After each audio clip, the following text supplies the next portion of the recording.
Because no one is teaching Islamabad, so they have no knowledge. So they believe that the market wage is a valid wage.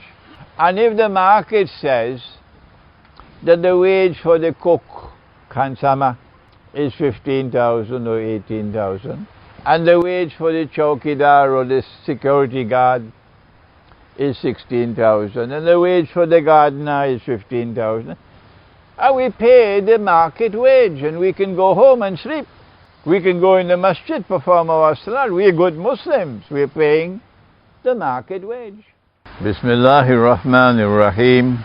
We begin with Allah's blessed name. We praise Him and we glorify Him as He ought to be praised and glorified. And we pray for peace and for blessings on all His noble messengers, and in particular on the last of them all, the blessed Prophet Muhammad sallallahu ta'ala alayhi wasallam, as we greet you from Islamabad in Pakistan with Assalamu alaikum wa rahmatullahi wa barakatuh. Our subject today is entitled Implications for Islam of the US defeat in Afghanistan. And it is the last lecture that I will be delivering on this visit to Pakistan. We started late in March, more than 4 months ago. And we want to thank Allah who made it possible for me to visit Pakistan and to spend this long period of time here. And we also want to thank our team of volunteers in every city in Pakistan who have worked so hard to make it possible for all this work to be done. May Allah bless them all. Ameen. The implications of the US defeat in Afghanistan are immense. There are implications, enormous implications for India, as well as for Pakistan, as well as for Iran, as well as for China, as well as for Russia, as well as for Israel, as well as for the whole of the modern Western world. And we are on the verge now of witnessing events rapidly unfolding in Afghanistan. I never thought they would unfold so rapidly, which would make the coming weeks and the coming months enormously important for those who have the capacity to analyze the implications of what is happening in Afghanistan. Today, we are going to restrict ourselves only to the implications for Islam. I delivered a lecture 1 week or a week and a half ago in Lahore, but the recording was defective. And that is why we have to repeat the lecture today. But there are follow-up lectures I would love to deliver in which we can analyze what is happening in Afghanistan in terms of international politics. So don't ask me questions today on international politics and Afghanistan, because that is not our topic. Rather, we are focusing on the implications for Islam, and I have an intelligent audience who will not stray from the topic, despite whatever enthusiasm you have to stray.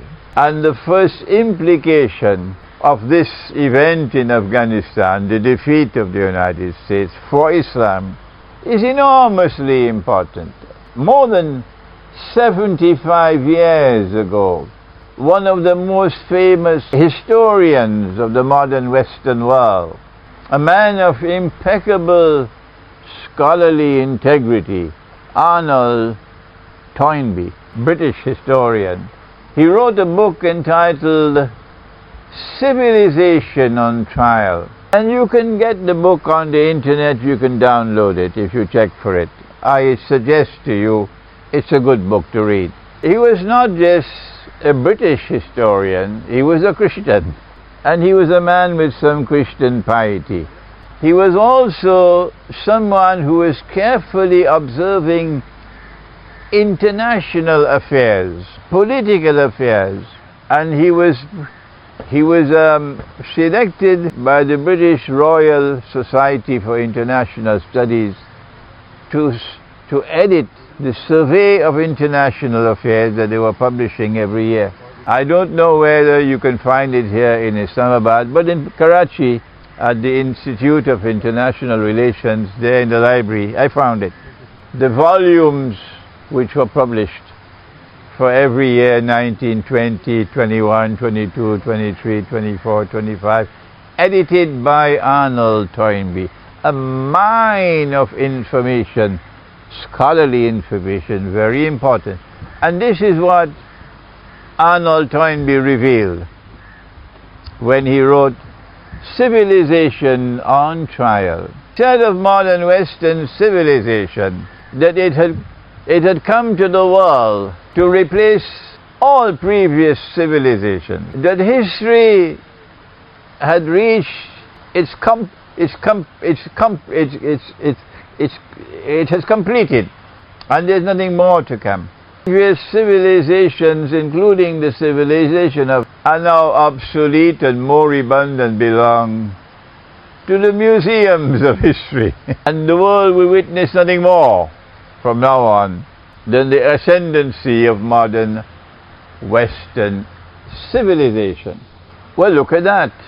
Afghanistan has just delivered, or is now delivering, a spectacular repudiation of that thesis of the modern West, that Islam is a spent force. Rather, Afghanistan has delivered the evidence that Islam is still alive. Not only that, but Islam has the capacity to resist the most powerful civilization that history has ever witnessed. Because it was not just United States in Afghanistan. It was the whole of the West and all their client states, what you call in Pakistan the chamchas of the West. And so the Republic of Turkey was in Afghanistan all these years. If Pakistan needs to be reminded of that, well, I'm here to remind you of that.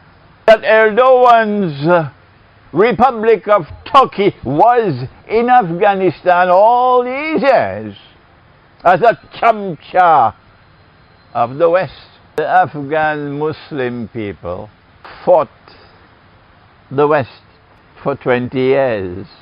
And the reason why United States has to leave now is because they are scared of a public relations disaster.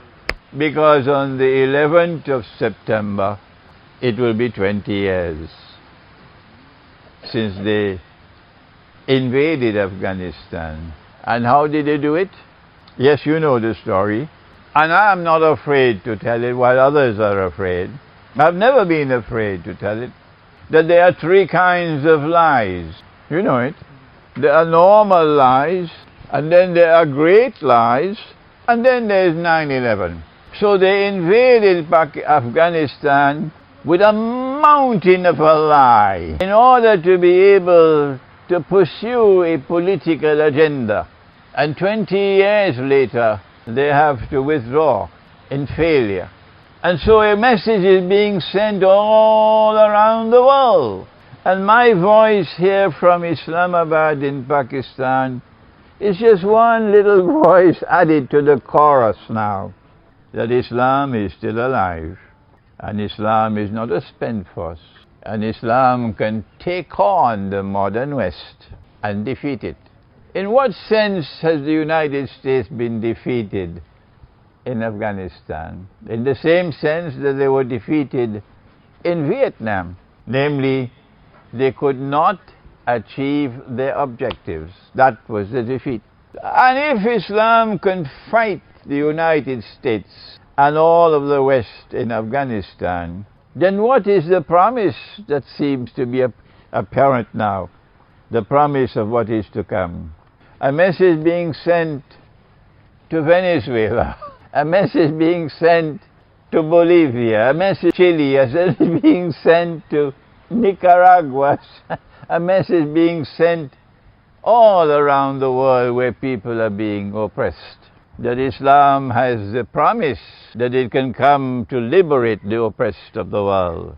We also see evidence from events unfolding in Afghanistan that the modern West is in decline. Pax Americana replaced Pax Britannica, and it is Pax Americana which is now in decline. The evidence is astonishing, and it keeps on mounting. But those political analysts, including those in Pakistan, who have to sing for their supper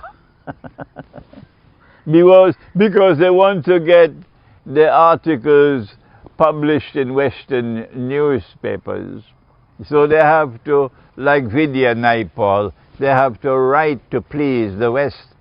They have to cook the food for the taste of the West. They are not able to say what I am saying, that the evidence is mounting that the modern West is in decline. The United States, for the last 200 years, has been intervening militarily with gunboat diplomacy in nearly every single Central American and South American country, willy-nilly, to change governments, invading them, overthrowing governments for the last 200 years. And now, what has happened? That Venezuela has put a stop to it. The United States has tried everything you could possibly try to overthrow the Venezuelan government. Hugo Chavez slapped them on their faces until they got rid of him. And now Maduro is still holding on. Why can the United States not bring about regime change in its backyard in Venezuela? Why? That for all of these years you have this embarrassing spectacle of the United States circling Venezuela but unable to attack it. What has happened to the lion? Has he lost his teeth? The United States imposed a quarantine on Venezuela that they couldn't get oil because their oil refineries are not working. They didn't have the spare parts. And the Venezuelans were desperately in need of oil. Pakistan, of course, couldn't do it, but Iran did it. Pakistan does not have that profile at all that Iran has. And don't come to me with your criticisms of Shia sectarianism. I'm talking politics now. Iran had the profile, and Iran defied the West and sent 5 tankers filled with oil to Venezuela. And I was sitting in Trinidad next door to Venezuela watching what's going on. And the American warships are there in the Caribbean Sea, and they couldn't stop it. They couldn't stop it. Evidence is not there alone. 7 years ago, Russia reclaimed Ukraine. And when Russia reclaimed Ukraine, and because I have studied Surah Al-Kahf of the Quran, I said, it's time for Imran to celebrate, because I have studied Surah Al-Kahf of the Quran. And for 7 years, the West has not been able to reverse what happened in Ukraine. They're no closer today than they were 7 years ago. Crimea, my mistake, Crimea. Crimea is firmly in the hands of Russia. And once you control Crimea, you control the whole of the Black Sea. The evidence of the decline of the West is mounting. It was there spectacularly on display in Syria when they manufactured in their own factories, they manufactured ISIS, a CIA creation. A factory owned by the CIA created this ISIS. And they provided all the weapons, state-of-the-art weapons, through Saudi Arabia, of course, their chamcha, and Turkey, of course, their chamcha, and also you have Qatar and others along the line. And they provided them with all the US dollars they needed. And I call them Dajjal's warriors. And they hit me, oh yes, they hit me. And they went to work. And they killed and they slaughtered innocent people. And today the same people who did that and have no remorse, have no regrets, are saying, look at what Taliban is doing. I don't use the word Taliban. You never heard me using the word. It's the first time I'm using the word Taliban. Look at how they're behaving in Afghanistan. And they've made havoc in Syria. And millions had to leave Syria as refugees. And then what happened? They were defeated. They were halted in their tracks. The West is in decline. And now, in addition to Venezuela, in addition to Crimea, in addition to Syria, Afghanistan. And so, when the United States finally jumps out of the frying pan in Afghanistan, in Kabul, as they jumped out of Saigon many years ago, the evidence, I am saying one more time, is mounting for those who have the capacity to see and understand and the integrity to realize that the civilization which has been ruling the world for 300 years is now in decline. But there is for us more from the world of Islam, that they can no longer say we belong to the museums of history. There's more for us. And that is our Prophet, Allah's blessings be upon him, and they know the prophecy. He said that an army will come out of Khorasan with black flags. No one will be able to stop that army until it reaches Jerusalem, indicating that it is not a Russian army that will liberate Jerusalem. Rather, it will be a Muslim army that will liberate Jerusalem. The late Dr. Israr Ahmad, rahimahullah, may Allah have mercy on his soul, did excellent work in defining for us ancient Khorasan. And I have benefited from his research. And what he said was that ancient Khorasan comprised of the northwest of Pakistan, what you call KPK, the whole of Afghanistan, the east of Iran, and the north of Afghanistan. That whole area is ancient Khorasan. And when the Prophet said, alayhi salatu wasalam, that an army will come from Khorasan, and no one will be able to stop it until it reaches Jerusalem. Answer, Afghanistan is the heart of Khorasan.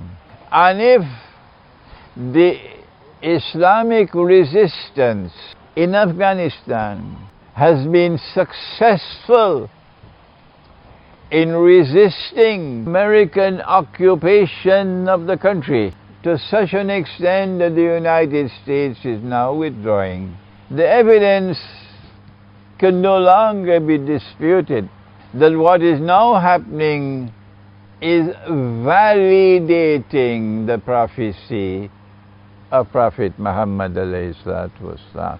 It is a validation.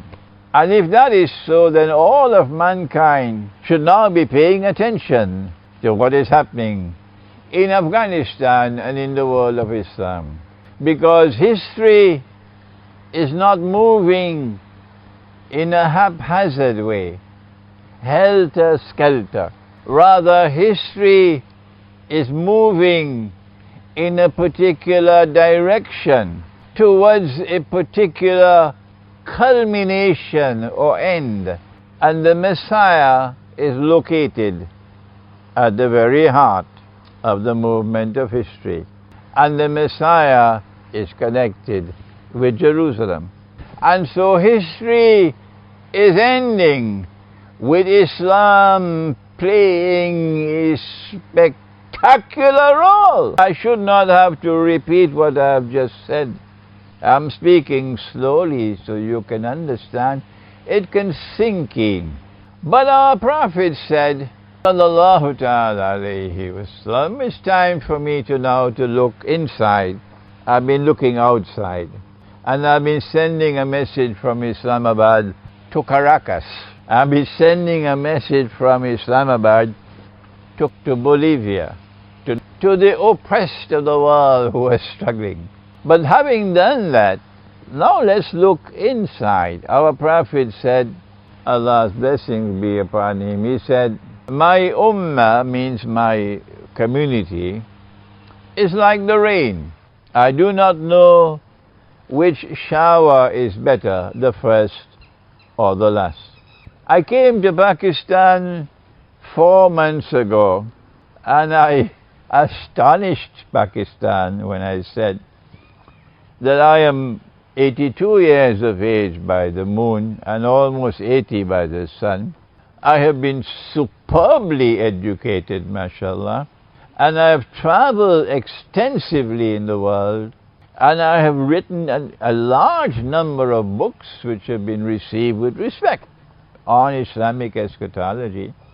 And so I do have some credentials to speak. And largely due to the internet, we now have a very large number of people who are listening to me.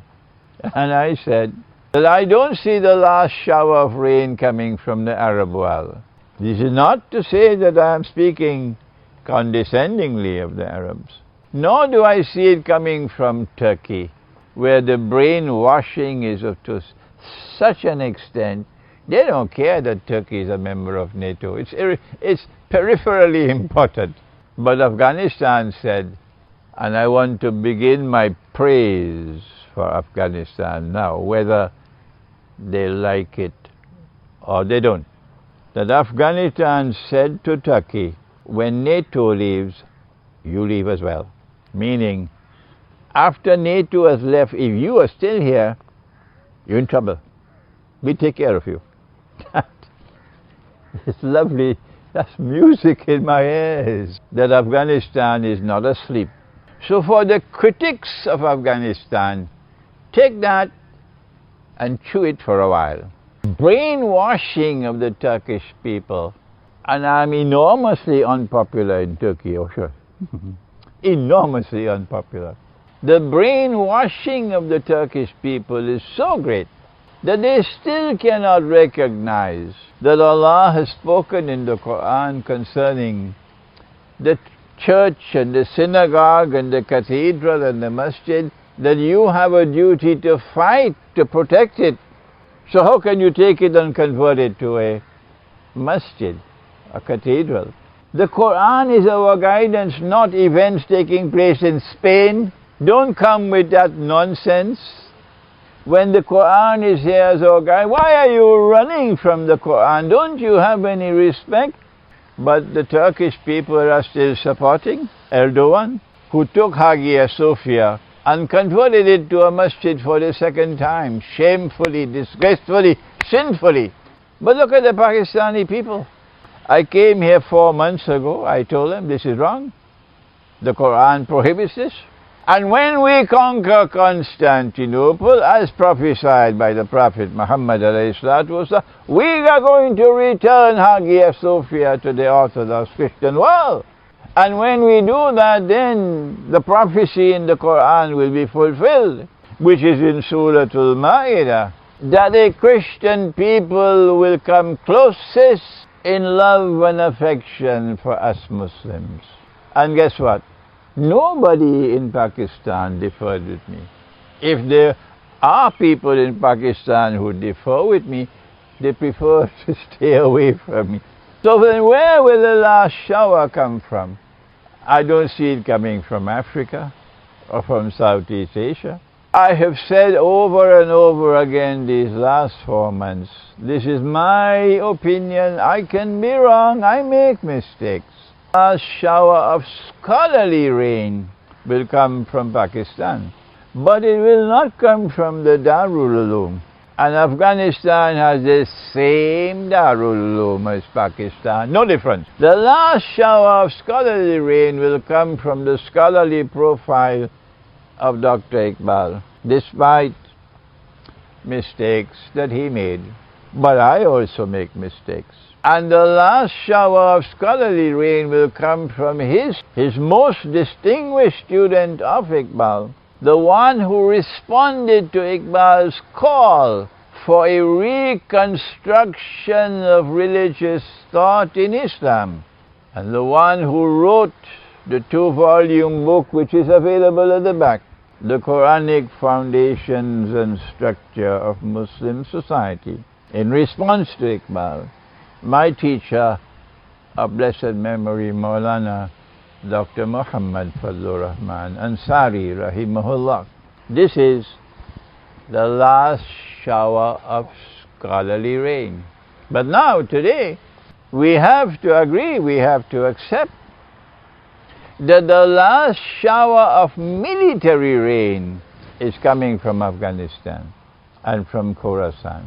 Afghan people are able to maintain unity in their ranks or not, because Shaitan is always at work to try to bring rivalry and different warlords and disunity and fighting and civil war.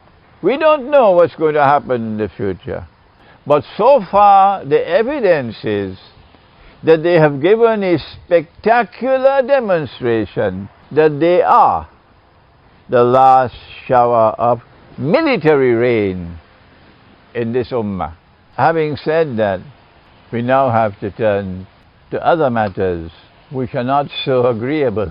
In my lecture in Lahore a week and a half ago, I don't know how long it'll take before Kabul falls. But now it appears as though Kabul is not going to last for maybe another month.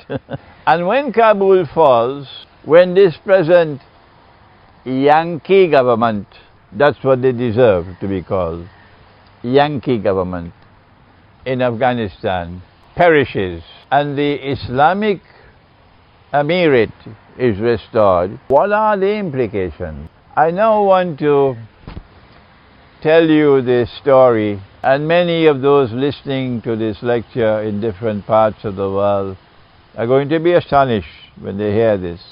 That when there was the Islamic Emirate in Afghanistan for about 5 years, I think 1996 to 2001 perhaps, and Mullah Umar was the head of the government, I was based in New York, and Islam and international relations was my subject. I had been studying. I knew the thought of our foremost scholars on the subject. I had read the works of modern scholars like Dr. Muhammad Hamidullah of Hyderabad, Deccan, the Osmania University, and his famous book, The Muslim Conduct of State. I had read the works of Abdul Hamid Abu Sulaiman, who was a Saudi scholar from Saudi Arabia, who did his PhD in Islam and international relations. And I had his PhD thesis, and I studied it. I read the works of Majid Khadouri in Johns Hopkins University, who translated the Islamic Law of Nations of Shaybani. I had been researching Islam and international relations for a long time. And so when the Islamic Emirate appeared on the scene in the mid-90s, I responded to it from New York. Afghanistan had an ambassador in New York at that time.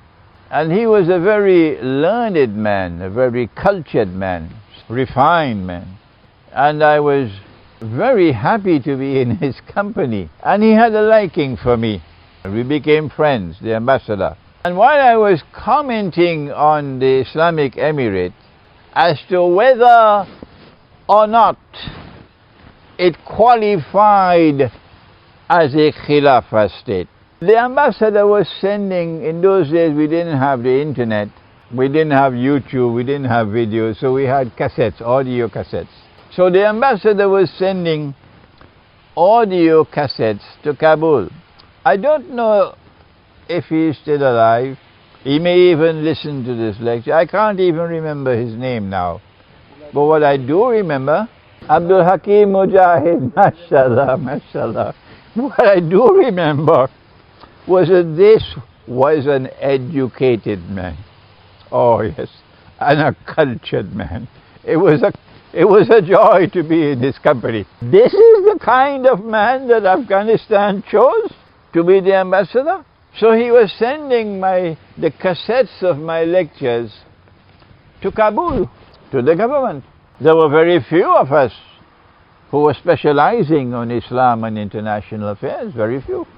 And then he reported to me that Kabul was not in agreement with you, Maulana. Kabul, the ulama of the government in Kabul differed with you. And he pointed two areas. When this lecture is on the internet, they listen to it in Kabul. He said, Kabul differed with you when you declared that Kabul should not be seeking to get UN recognition of the Kabul government as the legitimate government of Afghanistan, entitled to sit in the seat of Afghanistan in the United Nations. I said, that's wrong. They said, no, that's right. And so they persisted in their effort to get the United Nations to recognize them as the legitimate government of Afghanistan, entitled to sit in the Afghan seat in the UN. I hope they have learnt their lesson now after 25 years, because they were wrong and they were misguided at that time, because the scholars had a Darul Uloom education. That's why. I don't want to be speaking disrespectfully of the Darul Uloom. But what can I do? I have to point out that the education is deficient. It is inadequate. They are not given the knowledge that they need in the Darul Uloom for the conduct of a modern state. How do you establish the Khilafah state in the modern age? The second thing the ambassador said to me was that I had said that the Afghan paper money, they call it the Afghan, in Pakistan it's called the rupee. I said that the Afghan is bogus, it's fraudulent, it's haram. They said no. Mufti said no. The muftis of Afghanistan, like the muftis of Pakistan, differed with me. Meaning, your mufti Azam is still of the view that your paper money is halal. I don't know what to do to contain my anger with this rubbish. My language now is harsh, but I have the right to be harsh in my language, because our people are suffering. If you want to establish a Khilafah state, then I'm going to look at your economy, and I'll tell you very quickly whether you're a Khilafah state or you're bogus. So the ambassador said, Kabul differs with you. Kabul believes that the paper money is halal. 25 years have passed, and I don't know. I don't even know if the ambassador is still alive. I'd love to meet with him. But I don't know whether Kabul has learned any lessons since then.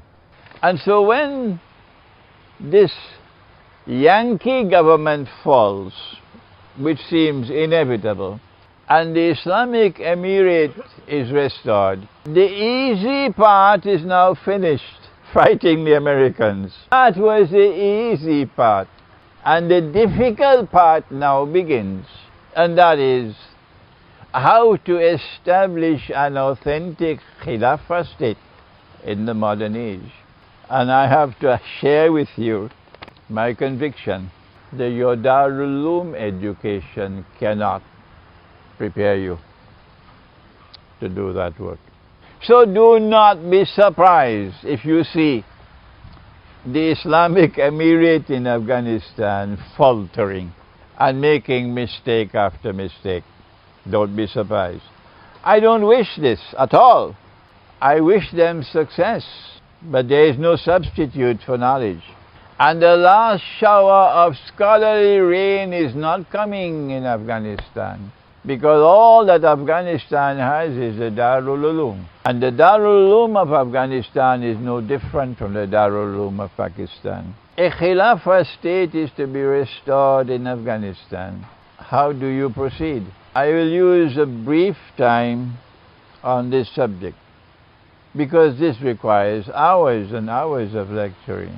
The first thing about the Khilafah state, it will be disgraceful if you declare yourself an Islamic emirate and then Afghan is fighting against Afghan, and you have all different kinds of groups splintering and civil war amongst them. You are fighting the Americans, now you're fighting your own brothers. So if this is what is going to come after Kabul falls, this can't be a Khilafah state. Because the Khilafah state has an Amir and it has a sam'u wa ta'at to discipline. A united community led by an Amir and a disciplined community. Not anarchy and chaos and fighting with each other and disunity in your ranks. Number two, it would not take long for us to determine is a state which functions in accordance with what the Quran has ordained. What is a definition of a Khilafah state in the Quran? Does Afghanistan even know? Pakistan does not know, I know that. But does Afghanistan even know what is a Khilafah state? What is the definition of the Khilafah state in the Quran? This lecture is meant to help them in Kabul. Allah spoke to the angels and He said, on earth, one who will be Khalifa. So who is the Khalifa? And when will he come? Is it Adam alayhi salam? But he didn't create any state. No. Go to the Quran. Let the Quran answer that question. And Allah speaks in the Quran and He addresses Nabi Dawood alayhi salam, the Prophet David. And He says to him, "Ya, I appointing you as Khalifa on earth." You have the substance of the Khilafah state and you have the form of the Khilafah state. The substance of the Khilafah state is located here, and the form of the Khilafah state is located in the Sharia which was sent to a particular ummah. So the Khilafah state that Nabi Isa alayhi salam, Jesus, will establish, the holy state for my Christian brothers in Russia who will be listening to this lecture. The holy state that Nabi Isa alayhi salam, Jesus, will establish in Jerusalem when he comes, would have the same substance as the holy state or the Khilafah state established by Imam al-Mahdi. The substance would be the same, but the form would differ. So there is a form of the holy state established by Nabi Dawood alayhi salam, a second form established by Nabi Muhammad alayhi salatu wasalam, and a third one established when Nabi Isa or Jesus returned. But we are now not concerned with the form, we're concerned with the substance. And Allah says that the substance, that you must establish government, you must establish law, you must rule on the basis of truth. And for this ummah, truth comes from the Quran. For that ummah, truth comes from the Torah and the Gospel. Until Nabi Isa alayhi salam returns, and then he will teach them the Quran as well. And so can you establish a Khilafah state in Afghanistan without the Quran? Answer me! You cannot establish a Khilafah state in Afghanistan. Do you know how to study the Quran? Does the Darul Uloom even know how to study the Quran? Listen to what Allah says in the Quran. I'm taking my time today because I want these words to reach them. And I'm speaking slowly so you can translate it to Pashto and to Farsi for them. I'm speaking slowly. Allah says in the Quran that He has sent down this book. He says it in Surah An-Nahl, Tibyanan likulli shay, to explain all things. Did you hear that? Sab kuch. to explain all things. Well then, one of the most mysterious things that has ever occurred in history, which has spectacularly changed the world and is constantly changing the world and is dismantling the religious way of life, is modern Western civilization. Is it possible civilization? Ask the Darul Uloom. They have no answer. Neither in Pakistan nor in Afghanistan. Because they don't know how to study the Quran. I am not ill-speaking, my people. I'm not hating the Islamic resistance in Afghanistan. No, no, no. I'm just sharing with you the plain truth. The plain truth is that you do not have the knowledge of the Quran with which to be able to establish the Khilafah state in an age when modern Western civilization dominates the world. Because your Darul Uloom does not have the knowledge. But it's worse than that. It's worse than that. They know me. Of course they know me. I sat with the ambassador. He invited me, Abdul Hakim Mujahid, Dr. Abdul Hakim Mujahid. He invited me to his home for lunch. Kabuli palau. It was brown in color. And we sat down and we ate. Kabuli, ambassador and myself. When we were finished eating, he said, Sheikh Imran, I have good news for you. I said, what is it? He says, Kabul is ready to meet with you, meaning the government. They are ready to meet with you now. And there is a conference in Lahore that you will be attending. And they have decided that they will send a delegation to Lahore to meet with you. That was good news. But 2 days later, 9/11 took place. 2 days later, 9/11 took place. And I never saw the ambassador again. And for all these 20 years, I've never had any contact with Kabul. Never. But they know me because they were ready to meet with me. And for 25 years now, I have been explaining and teaching the Quran as it explains the world today. This is Islamic eschatology. And for 25 years, the Darul Ulooms have all shut their doors on me. In Britain, they closed the doors of the masjid as well on me. They put their heads down in the sand and bury their heads there like ostriches and pretend that the modern world, modern Western civilization does not exist. That's not the Sunnah of Nabi Muhammad alayhi salatu wasalam. The Sunnah of the Prophet alayhi salatu wasalam is that he would study carefully his strategic environment. And having studied his strategic environment, and for today, for Kabul, at the top of the list of the strategic environment, is the world which has come into being through modern Western civilization, with the United Nations organization, with the International Monetary Fund, and with the virus and the vaccine. Our Prophet ﷺ would not only study the strategic environment, but he will then go on to take initiatives meant to change the strategic environment and make it more favorable for him.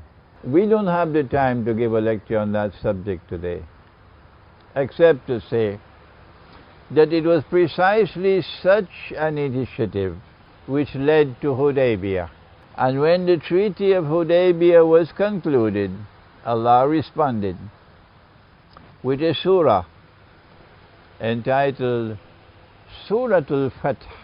And he began the surah by saying, we have ordained for you a manifest victory. Manifest victory. And so Kabul would have to study the strategic environment following the Sunnah of the Prophet and take initiatives in order to modify the strategic environment and make it more favorable for him. That is the Sunnah. When Kabul wakes up, and when you create a generation of scholars who are capable of turning to the Quran to deliver the substance of a Khilafah state, then Kabul will have to deliver to the world, spectacularly so. And the diplomats in Islamabad, in the foreign ministry, will be left wondering, where did this come from? Kabul will give to the world, listen carefully, not just what is a Khilafah state, but what is the Islamic conception of an international order. What is the Islamic conception of an international order? What is Pax Islamica? The modern West gave us Pax Britannica and gave us Pax Americana. And Israel is now poised to deliver Pax Judaica. How does that differ from Pax Islamica? They don't teach this subject in the Darul Uloom. And I cannot today, in the limited time that we have, I can't give you a lecture today on the Islamic conception of an international order, or Pax Islamica. That will have to wait for another day. But it is a beautiful subject, the Islamic conception of an international order which emerges from the Quran. But Kabul will have to do more than that. It's not going to be easy. If you want to establish a genuine Islamic Khilafah state, because the first thing we look at to judge whether or not you are a Khilafah state is not your external relations, it's your economy.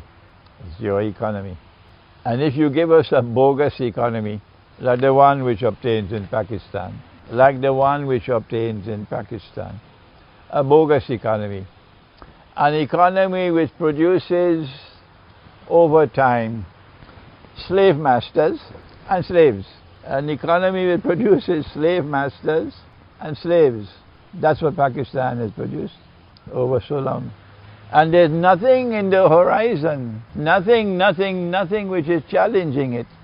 Your muftis and your maulanas and your shuyukh and your Islamic organizations have mounted no challenge to the economy.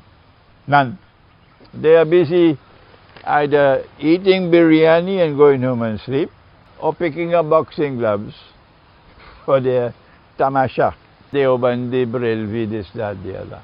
You know, Ayub Khan wrote the book in the 1950s, Friends Not Masters. He was sending a message to the West that we are prepared to be friends with you, but we're not going to be your slaves.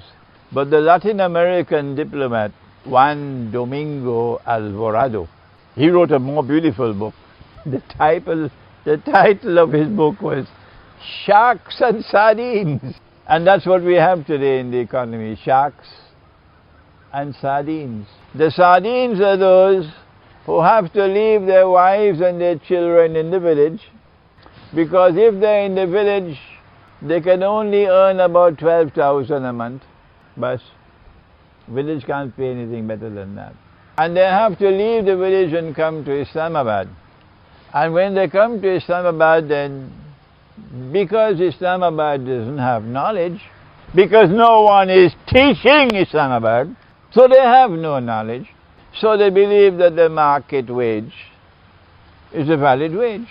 And if the market says that the wage for the cook, Khansama, is 15,000 or 18,000, and the wage for the chowkidar or the security guard is 16,000, and the wage for the gardener is 15,000, and we pay the market wage, and we can go home and sleep. We can go in the masjid, perform our salat. We are good Muslims. We are paying the market wage. Well, I have a message for you, Afghanistan. Pakistan has failed and failed miserably. And there's nothing in the horizon to see that we can see that there is any hope for Pakistan to change their economy. But we will judge you in Afghanistan based on your economy. Based on your economy. If you're paying that man that wage, and his wife and children have to remain in the village, and he doesn't have the means to even go back every weekend, so he'll go back once every few months and see. So the children, they don't have Papa every night. The children are going to sleep, and they don't have Papa. But your children have Papa.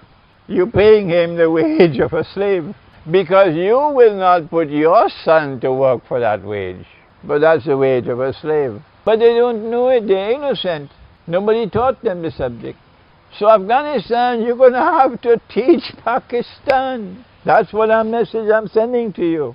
You have to tell Pakistan. He said, give the slave to eat the food that you eat, and give your slave to wear the clothes that you wear.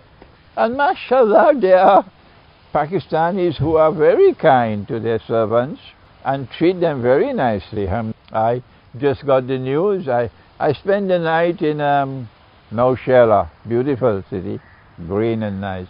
And I learned that the man who is employing the chowkidar, he built a house for him so that his wife and children can come, so the children will have Papa. So this is Pakistan. But what do? Give your slave to eat the food that you eat, and give him to wear the clothes that you wear. Answer? Till such time as you can eliminate Riba from the economy, you can't be called a Khilafah state. So we'll judge Kabul, we'll judge Afghanistan based on the economy. Until such time as you can eliminate Riba from the economy. And then the market wage will be a just wage. That with this wage, this man is able to maintain his family. He can bring his wife and children from the village, he can get a home, he can spend enough to be able to maintain them. Till such time, what do? Answer, if you have to employ servants, then you have to make them part of your family. You cannot negotiate a wage with them. No. You have to find out what are his needs. How can I get him to bring his wife and his children so the children can have Papa? How can I provide a place for them to live? They must have enough food to eat. They must have clothes to wear. If this man is going to work for me full time, then I have to ensure that his family is taken care of. But not, this is for Pakistan, but for Afghanistan, it is not possible to restore the economy that the Khilafah state requires if you continue to have this bogus monetary system. So what they could not do 25 years ago, may Allah open a door that they'll now be able to see the light and bring dinar and dirham as legal tender in Afghanistan. Nobody in Pakistan is calling for that. No mufti is saying that this paper money is haram, none. Secondly, not only do you have to bring dinar and dirham back as legal tender, but you have to ensure that you are not a member state of the IMF, because the IMF prohibits the use of gold as money. And forget it about being a member of the United Nations. If Afghanistan establishes that profile, Pakistan, you're in trouble. Oh yes.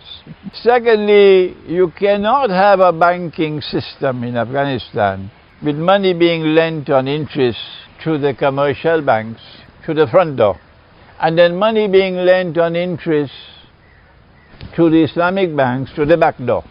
The banking system has to go. And those who have money and want to invest, instead of lending it on interest, must do like all others and come in the market and invest. When I come back, inshallah, if Allah allows me to come back, I will teach the subject of Riba, which is fundamental for successfully establishing a Khilafah state. As of today, the Darul Uloom has failed. The Darul Uloom has failed, and failed miserably, in teaching the subject of Riba. Whereas Riba of the modern age has come from Dajjal and is meant to enslave you. So if there is to be an Afghanistan, tell them we're going to be looking at your economy. And as of now, you don't have the knowledge to deal with the economy in the modern world. You don't have that knowledge. You need to be humble and learn from others. Pakistan, the elite, they don't want to learn. They don't want to learn. But the students, the university students, mashallah, they are hungry for knowledge in Pakistan. So I'm confident that we'll have a new generation of scholars in Pakistan tomorrow. But the same thing can happen in Afghanistan. I met with a very senior government official. He came to see me in Peshawar, and he agreed with me that the Darul Uloom was not doing the job it's supposed to be doing. And he said to me, I want to establish an institution of Islamic studies here in Peshawar. We shall bring the correct Islam from the Quran and will be taught all over KPK and that Afghanistan can benefit. I said, if you want to do that, I'm here to help you. I'm here to help you with that. And in that effort of teaching, the economy occupies the most important position. We now move on. The world will be watching Afghanistan now. 25 years ago, we didn't have the internet. We didn't have YouTube. We didn't have Google. We didn't have something called Twitter. I don't know what it is. I don't know. I don't know about them, but I heard about them. But today, 25 years later, you are on the stage of the world. Everything that is going to happen in Afghanistan is going to be recorded on these phones, and they'll be sent out, and they'll be broadcast all over the world. And you're going to face a public relations disaster if you make mistakes. So this is my warning to you. Nabi Muhammad alayhi salatu wasalam, I want you to tell me whether this is possible in KPK and Afghanistan. Hear it, and then tell me. And sometimes he will beat her, sometimes she will beat him. So I ask, why did they run the races inside the bedroom? Nabi Muhammad alayhi salatu wasalam had a young wife whose name was Aisha, and husband and wife used to run races. And sometimes he would beat her. I mean, he's in good shape, he could beat her. And sometimes she would beat him. So, did they run the races inside the bedroom? No. They were running the races outside. Can you do that today in KPK? Can you do that today in Afghanistan? Can you do it today? No. This is Islam that the world should see. That is not Islam. The Prophet said, prepare yourself for this one, This is Sahih Muslim. He said, when women make sajda, meaning in the masjid, not in their homes. When women make sajda, in sajda longer than the men. Did you ever hear this? Never. They never heard it. They must remain in sajda longer than the men. Why? Because some of the men might not have enough cloth to cover themselves properly. And if a woman were to raise her head too quickly, it would be an unwelcome sight. So what? Were they naked? What kind of clothes did the men wear? And women were in the masjid. The Prophet ﷺ allowed women to pray in the masjid. I can't hear you. I don't. You had dinner already, no? Did Nabi Muhammad alayhi salatu wasalam, did he allow women to pray in the masjid? Yes or no? Yes. This is Islam. This is Islam, where women had rights to pray in the masjid. Do women come to the masjid for Salatul Jummah in Pakistan? I lived in Malaysia for many years as well. I never saw a woman in the masjid in Malaysia. No. So this is going to be Islam on display.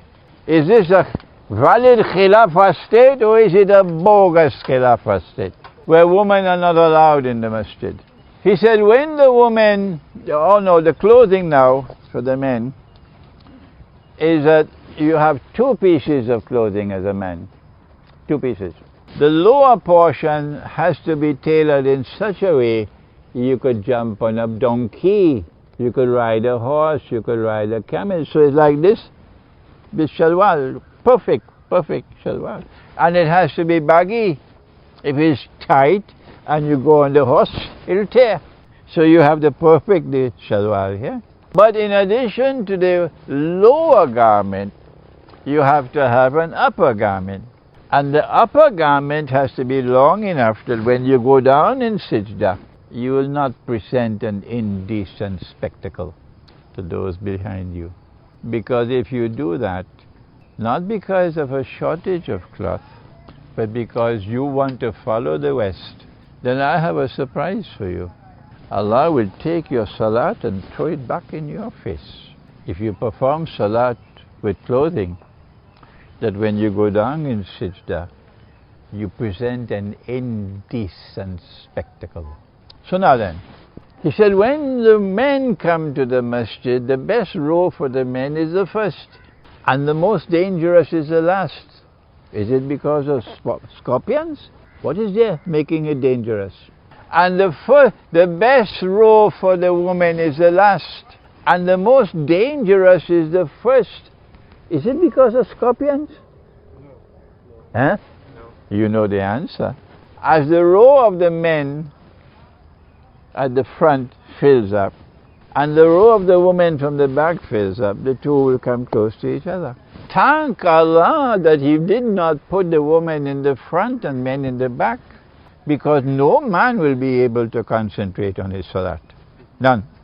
That's elementary common sense. Okay? So thank Allah He put the woman in the back, so the men are in front, so the men could concentrate on Allah. But then, did they have a shortage of cloth that they couldn't put a parda? Or they could put palm leaves and make a... No. The masjid was arranged in this way by Allah Himself. He informed the Prophet that men and women in Islam prayed in the same space. Men and women prayed in Islam in the same space, with no barrier in between, no parda in between.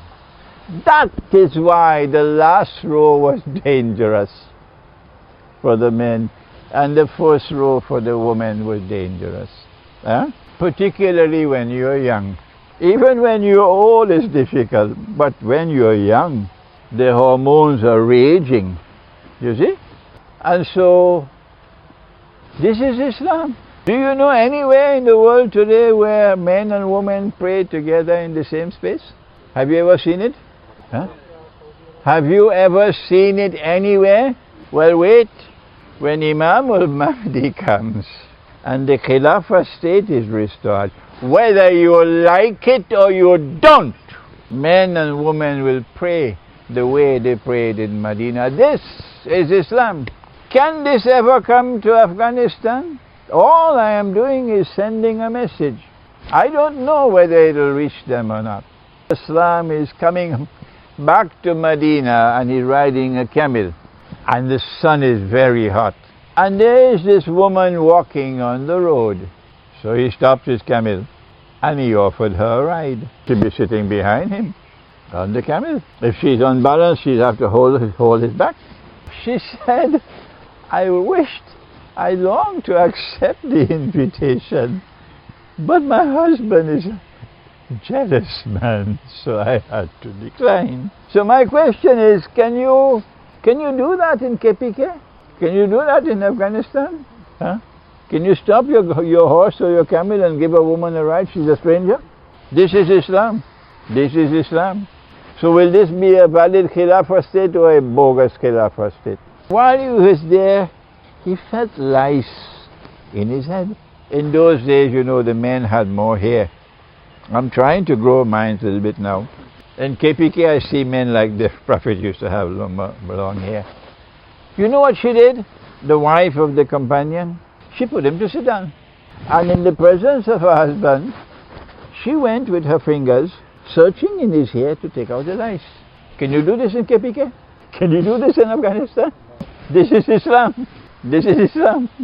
So will this be a valid Khilafah state or a bogus Khilafah state? I've taken a lot of your time today, I know it. But I've not exhausted the subject. What I have done is to show, number one, that our sons in Afghanistan, our brothers in Afghanistan, have delivered to the world a spectacular demonstration of evidence that Islam is not in a museum. It is not a spent force. That Islam is not only still alive, but it has the capacity to resist the most powerful civilization in the world. And that's bad news for Israel. What I've done today is to show compelling evidence that modern Western civilization is in decline, that Pax Americana is in decline. I showed you evidence from Venezuela, I showed you Crimea, I showed you Syria, and then I went to Afghanistan. I then turned to say to you that what is happening in Afghanistan is validating the prophecy of Prophet Muhammad ﷺ, that a Muslim army is destined to come out of Afghanistan, of Khorasan, and no one will be able to stop it until it reaches Jerusalem. I then went on to tell you about my own relationship with the Islamic Emirate of Afghanistan 25 years ago when I was in New York. And I was specializing in Islam and international relations. After that I went to eschatology, and since then it has been eschatology, but at that time it was Islam and international relations. And how the Islamic Emirate in Afghanistan differed with me on two very important issues pertaining to how should a Khilafah state function. Number one was membership in the United Nations, and hence membership in the International Monetary Fund, and therefore membership in the, you remember, World Health Organization, virus, vaccine. Huh? Every order they give, you got to obey. You know, if governments were to vanish, there'd be no virus and there'd be no vaccine. It's only because of governments. It's only because of governments that the virus exists and the vaccine exists, really. And of course, there is a possibility that they are manufacturing in laboratories, and therefore they can bring out more and more dangerous viruses. I then went on to point out how the Darul Uloom at that time could not produce the scholarship to guide Kabul properly, and Kabul made mistakes. And we don't know whether in 25 years the Darul Uloom has been able to produce better scholars in Afghanistan. That there's a different thinking now, that the scholarship now that was not there 25 years ago. And then we ended by pointing out that without that scholarship you cannot establish a Khilafah state. So your Emirate will not qualify as a Khilafah state. We spoke about the role of the Quran and truth. We spoke about the substance of the Khilafah state and the form, differing because of Sharia, but the substance is the Quran. And if you don't have even the methodology for study the Quran, how can you derive from the Quran that which should explain the reality of the world today? And the Darul Uloom has failed. We spoke about the last shower of rain, and we say while the last shower of military rain is coming from there, the last shower of scholarly rain is not coming from there. It's coming from here, from the young ones in Pakistan. And so Afghanistan will have to learn. Afghanistan will have to humble itself and seek knowledge. And if you do not seek knowledge, if you remain with the arrogance of the Darul Uloom, that we have all the knowledge, we don't need to learn from you, then the warning was, this is not 25 years ago. Today everybody have a smartphone we can take photographs. And every single mistake that you make, once your emirate is established, will broadcast all over the world. And you will become the laughing stock of all of mankind. And I proceeded to show where you're going to have your great trials, namely, number one, your conception of an international order, but more importantly, your economy. And finally, your fidelity to the Sunnah of the Prophet, alayhi salatu wasalam. And in this respect, I mentioned many things about women, that this is Islam, and you don't have Islam. We pray that Allah might guide our brothers. I've made no comments on Taliban. I've never mentioned the name Taliban. So don't send me any emails directing me attention, this, that, and the other. The micro-analysis of what is happening in Afghanistan is not my business. I am not a scholar of that. You have scholars in Pakistan who are capable of doing that better than me. I am not a scholar of micro-analysis of what is happening in Pakistan. It's not my business. I'm dealing with macro-analysis, and I'm speaking only in the context of Islam. May Allah grant that Afghanistan may get the knowledge with which to be able to restore a Khilafah state. Ameen, Ya Rabbi. Ameen.